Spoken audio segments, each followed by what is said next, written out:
Welcome to the Great Detectives of Old Time Radio from Boise, Idaho. This is your host, Adam Graham. If you have a comment, email it to me, box13 at greatdetectives.net. Give us a call, 208-991-4783, and become one of our friends on Facebook, facebook.com/Radio Detectives. I encourage you to pick up a copy of my ebook, All I Needed to Know I Learned from Columbo. We take a look at life lessons from 7 great detectives of radio, television, and literature, including Sherlock Holmes, Nero Wolfe, Columbo, and Monk. And it's a fun read. You can pick up your copy. It's All I Needed to Know I Learned from Columbo. Available for your Kindle, right in the Kindle store, and available on Smashwords if you have another device at smashwords.com, and should soon be filtering into the Barnes & Noble and Apple stores. All right, well, it's time for today's episode of Barrie Craig. This one is called Hay is for Homicide. Enjoy. William Gargan stars as Barrie Craig, confidential investigator.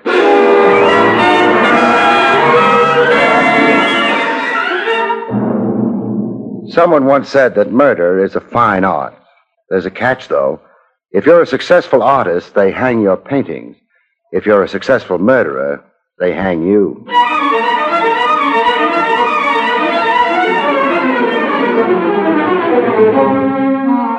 The National Broadcasting Company presents William Gargan in another transcribed drama of mystery and adventure with America's #1 detective, Barrie Craig, confidential investigator.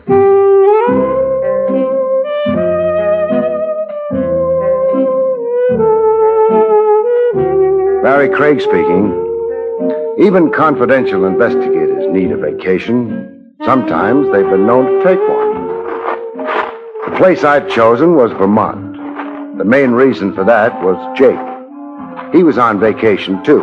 He decided to come home and see if he'd been smart in abandoning Vermont to run an elevator on Madison Avenue. Say, Jake. Yeah? What's the verdict? Madison Avenue. Why? Is Madison Avenue dark and quiet like this? Nope. Is Madison Avenue surrounded by tall trees, cooled by gentle breezes, filled with the fragrance of unspoiled nature? Nope. Now, what's Madison Avenue got that this place hasn't? Girls. Well, you may be right, or you may be wrong. That came from directly up the road. Nice night for a hayride. Is it? Yep. Could have been a giggle. A rather loud giggle. Girls got very loud giggles sometimes, especially on a hayride.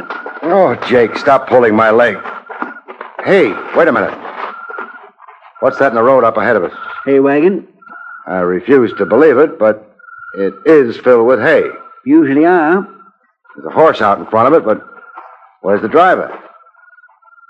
Say, Jake, would he have gone off and left the wagon out in the middle of the road?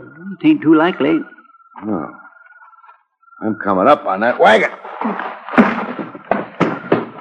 That girl, if it was a girl, didn't giggle. She screamed.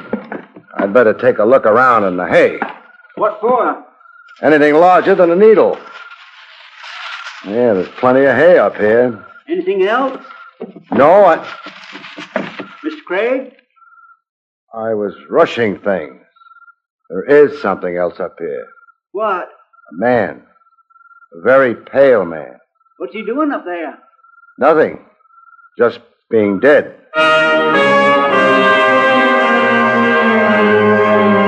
He lay very still. His eyes stared up at the summer sky overhead, but saw neither the stars nor the moon. The moon that shone on him and on the metal handle of the knife that was buried in his heart.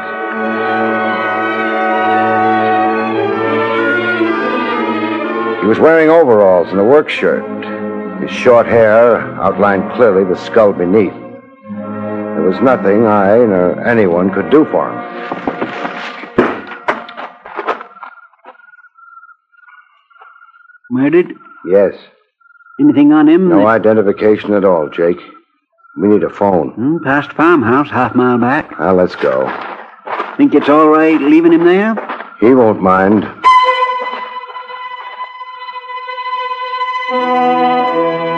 The Vermont night was as quiet and peaceful as it had been before I heard the scream and a man died of a knife wound lying on a mound of hay. Nature doesn't concern herself too much about us and our doings, which is very bright of nature. Got to turn off the road to get to that farmhouse. Yeah. Well, somebody ought to oil that gate. Yeah. Whole house is pretty run down. Jake, get down. Ain't necessary. Those shots. Over our heads. Her aim might improve. Her aim? Well, you can see her, farmhouse window. This time it's not the farmer with the shotgun, it's the farmer's daughter. Spoil a lot of stories that way. She's left the window. Yeah. She knows she didn't hit either of us. Those shots were either a warning or possibly a yell for help. How are you going to decide? Well, if it was a warning, I don't think she'd have left the window. So it must be a call for help. Come on. That was real logical, Mr. Craig. Thanks. Let's hope it turns out to be true.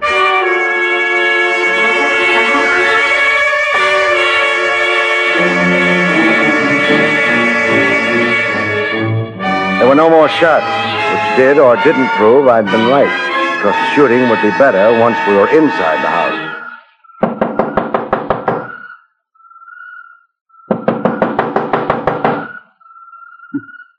First time I ever heard of targets knocking on the door. The lady may have had all the target shooting she wants. Who's there? Barrie Craig and Jake. Hello? Barrie Craig Yeah. and Jake? Me? Neither of you look very terrifying. Is that bad? No, it's nice. Please come in. Thanks. Please, make yourselves comfortable. Nice room. Rustic, perhaps, but I like it. Do you like being a farmer? Or maybe I should say... Farmer's daughter? Very much. Almost as much as you like firing guns at strangers? Oh, but I didn't know whether you were strangers or What? dead men.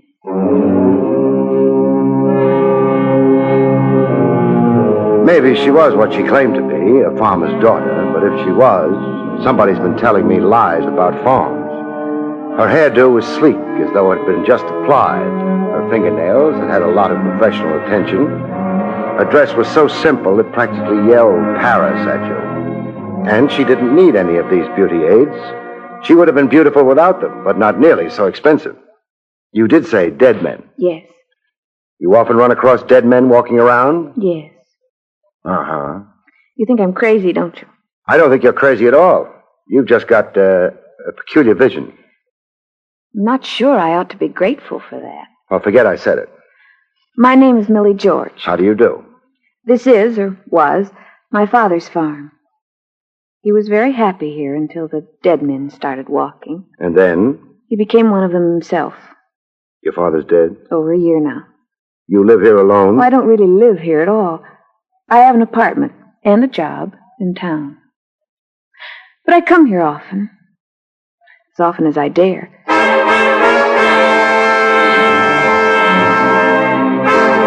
My fingers idly traced a pattern in the inch-deep dust on the table next to my chair. Inch-deep dust. Millie George was very lovely. She told her ghost story neatly, but she was also a complete liar. I think maybe we'd better skip the Walking Dead for a minute.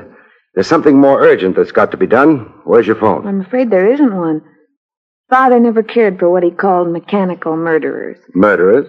He meant things that killed time, interrupted work, I see. destroyed quiet. I see. That's too bad. Why do you need a phone? Jake and I ran across a hay wagon some distance down the road. Oh? There was a man in it. He wasn't walking around like the people you've been telling us about. He was lying down, but he was dead anyway.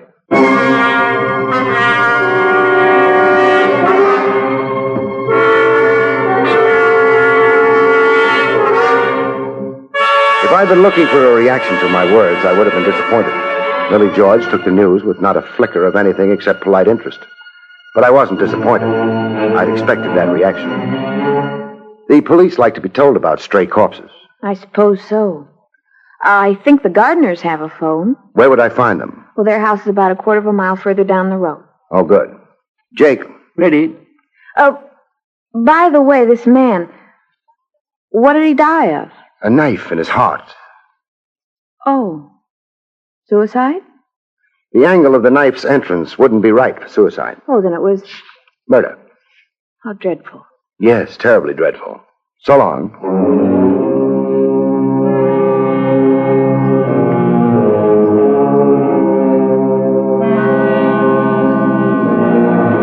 So far as Millie George was concerned, murder belonged in pretty much the same category as a run in a pair of new nylons. You said how dreadful and bought another pair. You couldn't do exactly the same thing with a damaged life, though. Mr. Craig, Yeah? Millie George said the gardener's house, the one with the phone, was down the road that way. That's what she said, Jake. Then why are we going this way? I want to take another look at that hay wagon. Once wasn't enough? I think maybe there's been a change. Less hay? Less corpse.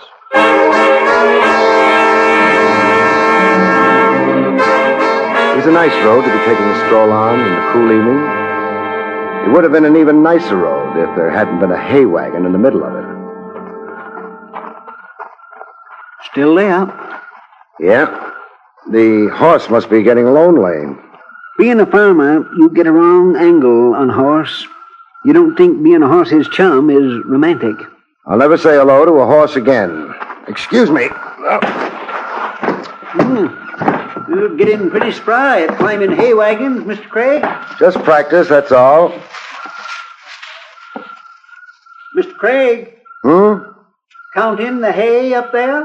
No, just confirming a guess. Less corpse? No corpse.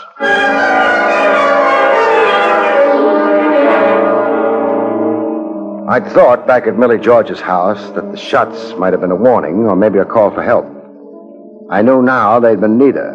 What they actually had been were distractions. Mr. Craig, maybe he wasn't really dead. Jake, they don't get any deader. Ain't likely you'd be fooled. Somebody moved him out of there. Yeah. Well, what for? Can't be many folks enjoy dragging corpses around. Whoever dragged this one maybe didn't enjoy it at all. Well, what was he trying to do? Save undertaker's expenses? Maybe he was trying to save his neck. I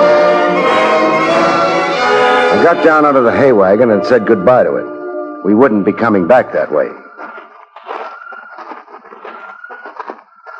Mr. Craig, What is it, Jake? funny thing about city people, they like to walk. Oh? They do it deliberate, even when they don't have to. Well, Country people hate to walk. but Jake, we've got to get back to that farmhouse. With a girl in it, Yeah, Millie George.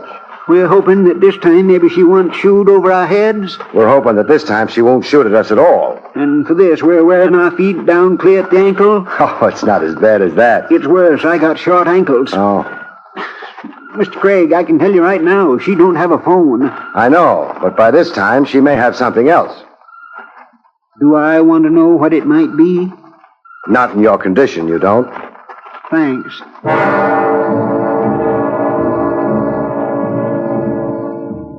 We didn't have much farther to go, which was just as well. Jake had started groaning at every step. Next to Jake's snores, Jake's groans are the surest recipe for punctured eardrums. Oh, you can stop groaning, Jake. We're at the house. Oh, dear, if I got strength enough to lift my head. At the house. Think you can make it inside? Oh, dear. I can try. Fine.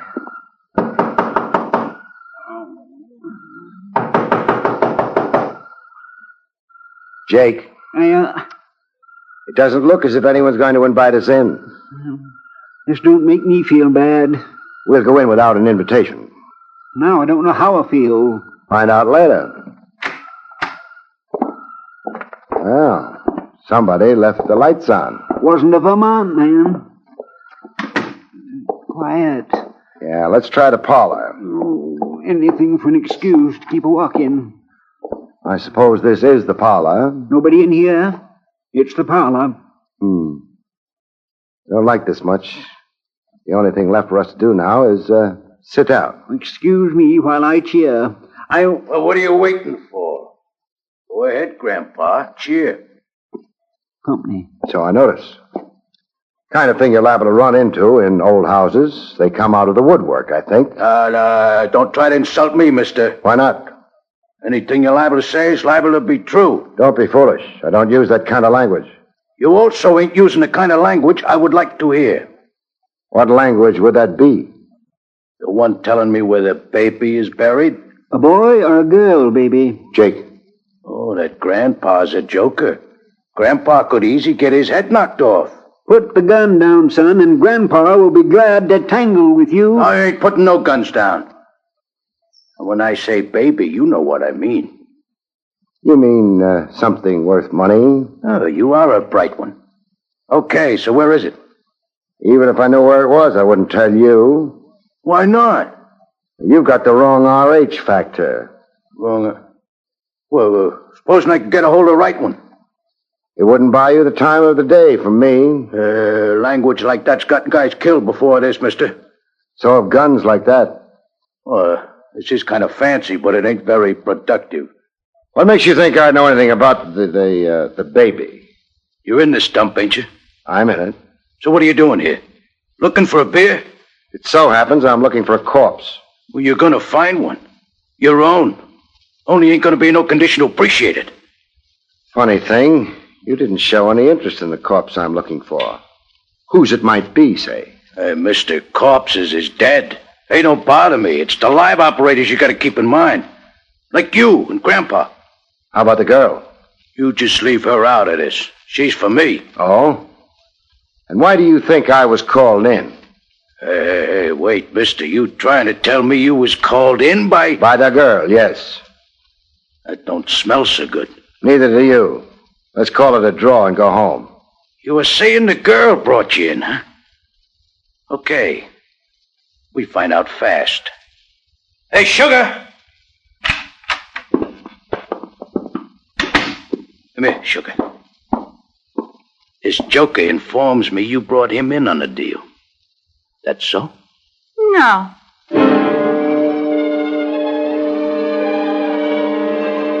I had a long look at the girl who'd come into the room. It was fun while it lasted. She was worth looking at. She was beautiful, non-rural, undoubtedly expensive, and she was not Millie George. Well? Call it mistaken identity. Oh, cut it out, Dina. I don't know what you think he said, but it wasn't very funny. It wasn't? It wasn't. Oh. This girl probably is on your side. She's not the one I was talking about. You mean there's been another babe around? Oh, honey, he must mean Joey's wife. Why don't you forget you ever learned to talk, Dina? That ain't a friendly attitude. I ain't feeling friendly. Joey makes it out of the pen, ducks for cover here, on account of here is where he buried the baby. Banks wouldn't like you calling their money baby. Well, I don't like banks. So it was bank money. Thanks for telling me. Who told you? Never mind. To resume. Joey gets here, and the first thing anybody knows, he winds up with a knife and a ticker. This is bad. It ain't good. Shut up. You can't say that to a Vermont man. Why not? I don't rightly remember. Well, get in touch with me when you do. What cell? Now, will you lay off? You guys trying to confuse me or something? Joey winds up with a knife and a ticker and no dough. Look, ain't you forgetting Joey's wife? Hey, yeah. If she was around here, maybe she met him even before we got here, grabbed the dough off of him, and then handed him a knife, huh? Fine wife. She never liked him so much. After she found out he was a bank operator. She was prejudiced against banks? She was prejudiced in favor of banks. Narrow-minded woman. So, I'm thinking maybe she's the one we got to get our hands on. And when did you see her? A little while ago. Where? Here. Well, she ain't in the house. We went all through it. If she knifed Joey and scrambled the dough, we better get after her. Brady's a scream, ain't he? Don't disturb my mental processes, huh? There wasn't no car around before, which means she must have headed for the village and railroad station. Okay, now we know where we're going.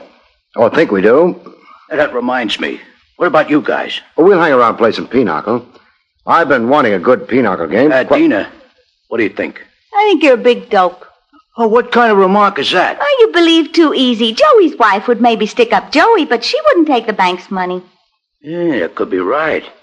Yeah, but maybe... These characters, you ought to... Don't pay any attention to her, Brady. She's a bitter woman. Just shut up. You know what I say? I say get rid of them, and then we'll have lots of time to find the money.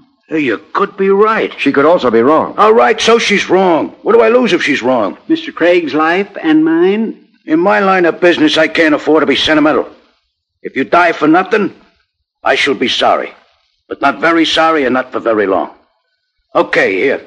Please, Brady. Huh? Not while a lady's in the room. Oh. Excuse me, Dina. Sometimes I think you ain't got no manners. I said excuse me. There's a nice, refined girl. Yeah, never even packs a rod. Well... Brady. Yeah? You're an idiot. Well, that could be. You think Dina's really going to wait for you? In that car outside? Well, sure. Me and her is personally very friendly. That was before the bank money came up. Why shouldn't she wait for me? And share your execution? Who's getting executed? I knock you guys off, we find the dough, we get out of here. Nobody knows who's even around. Dina gets out of here, you mean? You don't. The cops will pick you up in a few hours. Hey, you keep saying she won't wait for me. That's what I keep saying, because it's the truth. Would you like to test her before sticking your neck away out? What kind of test? Fire 2 shots into the floor. What for? I got nothing against the floor. Oh, forgive me. You haven't got brains enough to be an idiot. Fire these shots, and it'll sound to Dina as though you shot Jake and me. Then if she waits for you, fine. You can go ahead with your original plan. But if she doesn't wait, if she scrams as soon as she hears those shots... Hey, it's an idea. You know, it's even a good idea. Okay, boys, just don't get alarmed. Yeah, you shouldn't have insulted Dina. She's okay. So just for insulting her, I'll kill you anyway. Shut up. Listening, Brady? Hey, Dina! Hey, Dina! A man betrayed. Craig, you was right. I feel terrible. You should. But I don't understand Dina crossing me like that. What'd she get out of it? How much money was in the bank job?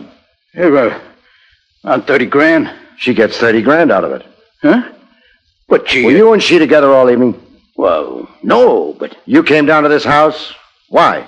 Well, we figure this is where Joey's gonna head, once we hear he has departed from the pen. But Joey don't show. Then you tell me Joey is now a corpse. Pretty plain what happened. One way or another, Joey latched onto a pair of overalls and a work shirt, plus 1 wagon filled with hay. He dug up the money from wherever he'd hidden it and headed for this house. But before he got here... He runs into trouble. He ran into Dina. Now it begins to clear up. And Dina takes him for the dough, huh? She takes him. I could have figured it out for myself. Yeah, all you needed was Mr. Craig's brains. Better he should have them. What would I do with them? You've got a point. And so's your head. Please, Grandpa. Dina does not wish to share this here dough with me, so she tries to get me to knock you guys off, then get picked up by the cops while she's traveling very fast in my car. Hey, this is revolting. It is. You know, you do very good guessing. No guessing. No? How'd you know Joey was an escaped con? I mentioned the fact that he was pale and that his hair had been cut short. That was enough. Farmers don't work indoors in the summer. They couldn't be pale.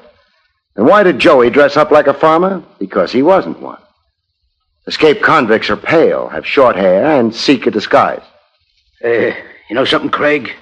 You're so smart, I'm beginning to worry. What about? What kind of securities us criminals going to have if private eyes like you go around being smart all the time? The same kind of security you've always had. No security. Just don't dwell on that there. I got something else to worry about. I gotta figure out a way to get hold of Dina before she scrams out of the country with that dough. But Brady, Huh? Dina doesn't have the money.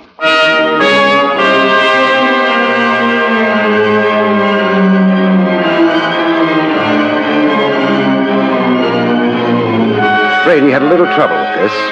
Even Jake began to look worried. As far as I was concerned, I hoped. Because I could turn out to be wrong, and being wrong in a case of this kind was only one short step before being dead.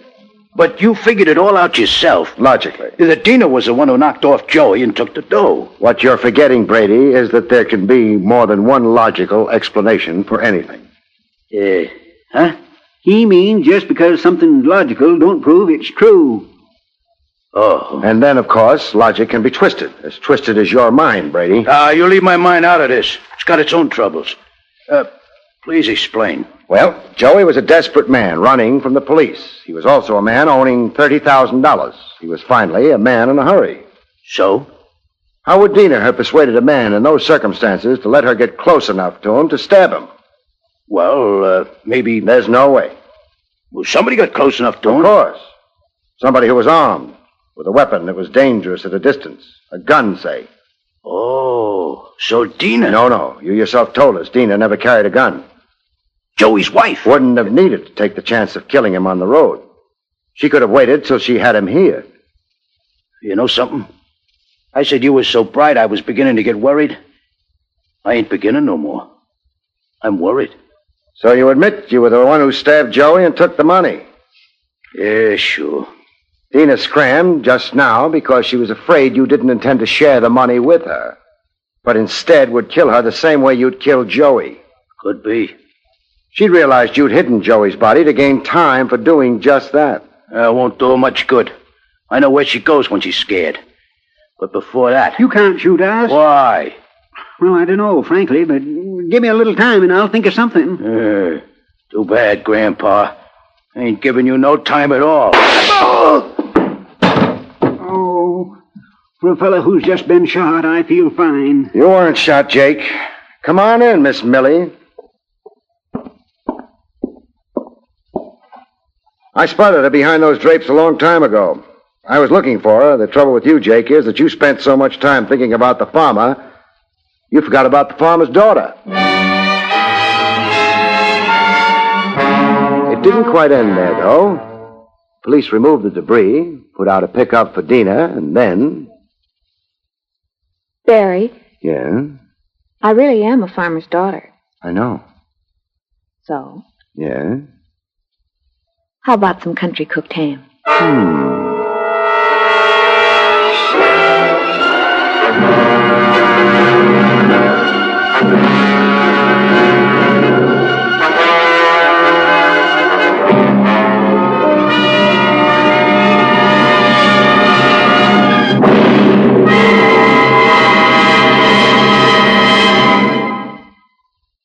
You have been listening to William Gargan in another exciting transcribed mystery drama from the adventures of Barrie Craig, confidential investigator.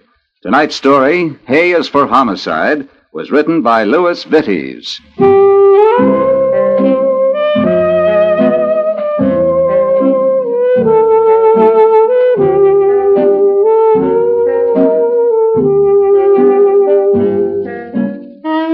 Next week, it's the strange story of Ghosts Don't Die in Bed, about which Barrie Craig has this to say. We call next week's story, Ghosts Don't Die in Bed, which is a true saying. It's also true, of course, that they don't die anywhere else, because they're already dead. All except for one I run into when... Good night, folks. See you next week. The National Broadcasting Company has just brought you transcribed an NBC Radio Network production with William Gargan starring as Barrie Craig, confidential investigator. Directed by Arthur Jacobson. Also heard Harley Bear, Joyce McCluskey, Jack Moyles, and Vivi Janis. John Lang speaking.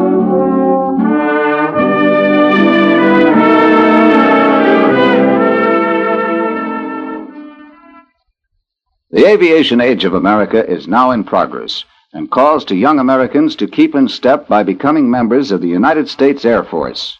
If you are a high school or college graduate between the ages of 19 and 26 and a half, single and in good physical condition, then you may be eligible to win your wings as an Air Force lieutenant. While in training, you'll learn to fly as pilots with the latest equipment and the best instructors. Investigate now. Visit your Air Force recruiting station for additional information. There's another exciting Dragnet adventure tonight on most NBC radio stations.